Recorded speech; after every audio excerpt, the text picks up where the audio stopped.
മുന്നോട്ട് സ്ഥാനാർത്ഥി TM. Prathapan booth സന്ദർശനങ്ങളുടെ ഭാഗമായാണ് കണ്ടശാട് ഗവൺമെന്റ് സ്കൂളിൽ എത്തിയത്.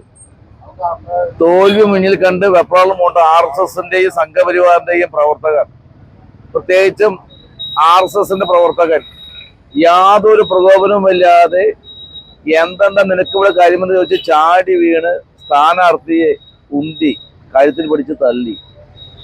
പോലീസ് നിഷ്ക്രിയമായി നോക്കി നിന്നു. ജനം ആകെ അന്താളിച്ചു. എന്താ നടക്കുന്ന പോലും അറിയാതെ ജനം അന്താളിച്ചപ്പോൾ അത് പിടിച്ചു മാറ്റാൻ പോലും പോലീസ് വന്നില്ല. അപ്പൊ RSSനെ സഹായിക്കാൻ പോലീസിന്റെ ഭാഗത്തു നിന്നും ശ്രമം ഉണ്ടായി എന്നാണ് ഞങ്ങൾക്ക് മനസ്സിലാക്കാൻ സാധിച്ചത്. ഇതൊരു ചെറിയ കാര്യമല്ല. ടി.എം. പ്രതാപനെ പോലൊരു സ്ഥാനാർത്ഥി ബൂത്ത് സന്ദർശനത്തിന്റെ ഭാഗമായി വരുമ്പോൾ അദ്ദേഹത്തെ തടയുകയും ആ തടയുന്ന ഭാഗം നോക്കി നിൽക്കാൻ പോലീസ് തയ്യാറാവുകയും ചെയ്തതിലാണ് ഞങ്ങൾക്ക് ആമോഷം. അത് RSSന്റെ ഒരു ഹിഡൻ അജണ്ടയാണ്.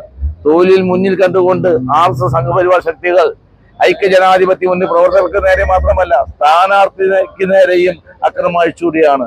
ഇത് ഒരു കാരണവശാലും ഞങ്ങൾ അംഗീകരിക്കില്ല. അതിശക്തമായി ഞങ്ങൾ പോരാടും. അതിശക്തമായി തന്നെ ഞങ്ങൾ നേരിടും. എന്ത് വില കൊടുത്തും RSSന്റെയും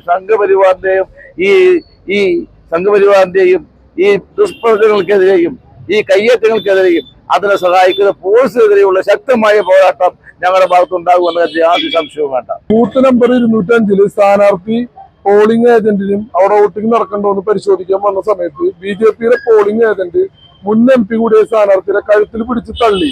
തുടർന്ന് ഞങ്ങൾ എല്ലാവരും കയറി അയാളെ പോലീസ് അറസ്റ്റ് ചെയ്യണമെന്ന് പറഞ്ഞുകൊണ്ട് ചെറിയ രീതിയിലുള്ള ഒരു ഉന്തുന്നള്ളും ഒരു ഇതുണ്ടായിരുന്നു. അത് അയാൾ മദ്യപിച്ചുണ്ടോ എന്ന് സംശയിക്കുന്നു.